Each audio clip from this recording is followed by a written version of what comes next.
We try to discuss this topic by explaining it with several research models.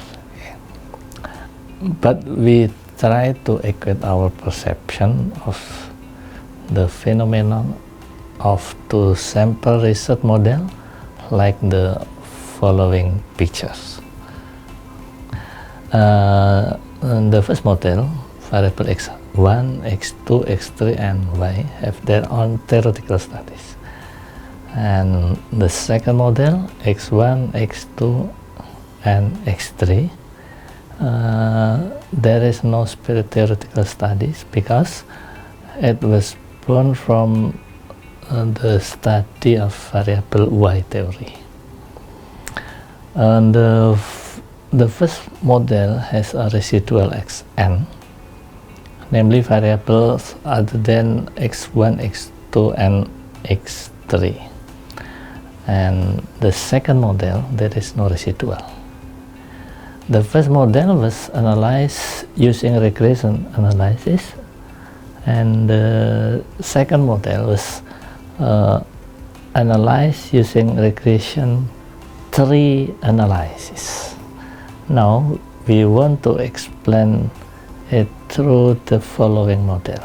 A study with model x1, x2, and x3 affect y. From this model, there are at least two ways to develop a problem statement.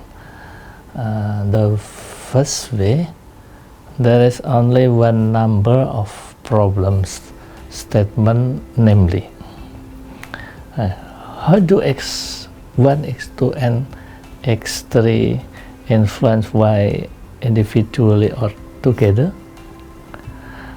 The second way, the number of problem statement is 4, namely, first, how does x1 affect y? Second, how does x2 affect y? And third, how does x3 affect y? And then fourth, how do x1, x2, and x3 together affects y.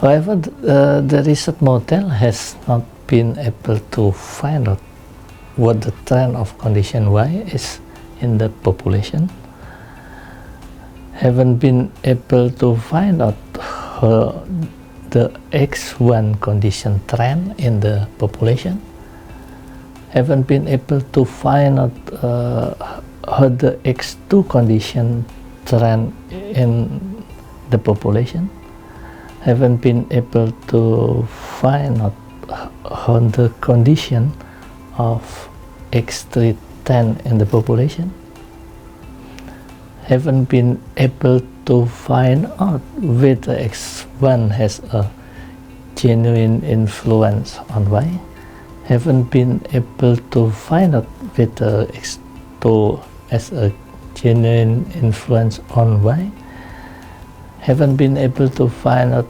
if x3 is a genuine influence on y, haven't been able to find out whether it is certain that x1 or x2 or x3 is influenced y.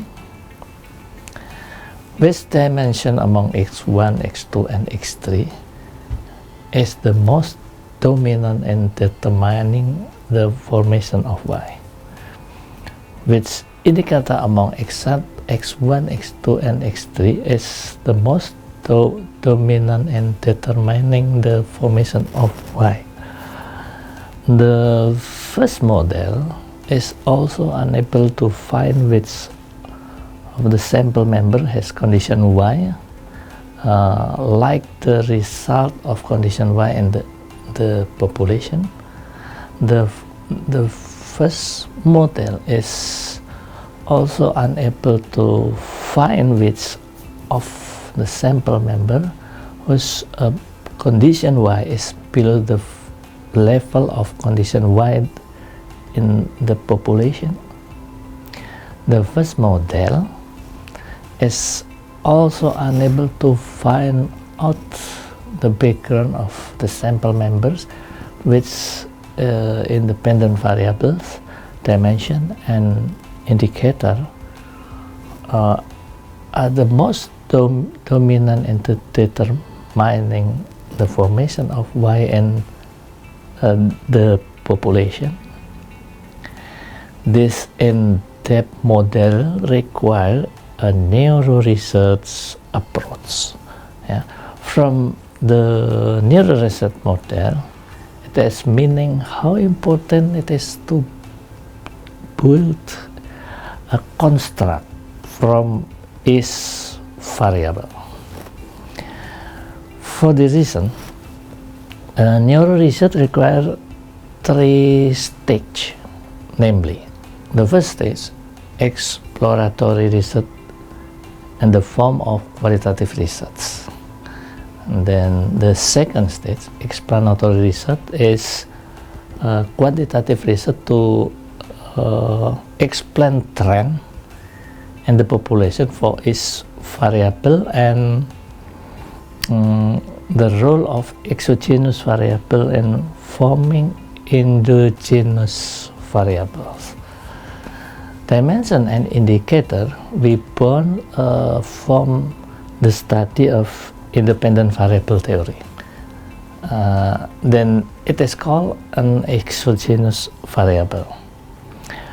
Red cycle number 1 is explanatory research, namely finding trend in each variable. Red cycle number 2 is explanatory research, namely finding the dimension or indicator that most dominantly determine the results.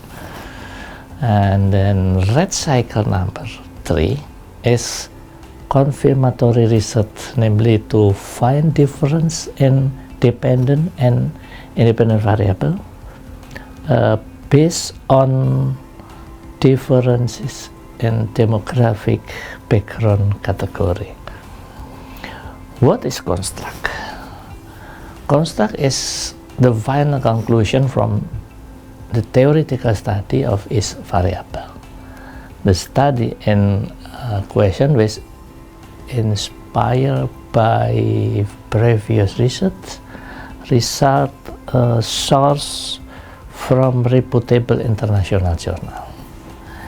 Then the results are contextualized or implemented to the research population. The content of the construct include conceptual definition that are unique to the population, dimension, and indicators for each dimension. Second example. A study only involves 2 things, namely the influence of the independent variable x and the dependent variable y. In case like this, researchers are usually limited to provide whether x and y have a positive or negative relationship. Then proceed with how x affects y both in the sample and the population. However, condition x and y and x and samples and population usually have not been the attention of researchers to discover. However, trend in condition y and what if x has a positive relationship but condition x is very low and y is very strong? Do we want to conclude that x being very low has an impact on y being very strong? Conventional approach like this bias research result. In philosophical thoughts, the phenomena of finding behind research result is called deconstruction research. In the same case, it could happen that your research result have a paradox like this picture. Maybe the research results contradict the prevailing theory. Maybe the research result are contrary to the result of previous research. What does it mean? Maybe the influence of X is not significant on Y. With neuroresearch, perhaps what significantly influence variable are the indicator of variable X.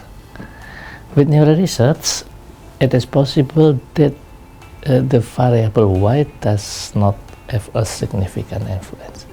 With neuroresearch, it is possible that this will significantly influence the indicator of variable Y, and lots of new insights through neuroresearch.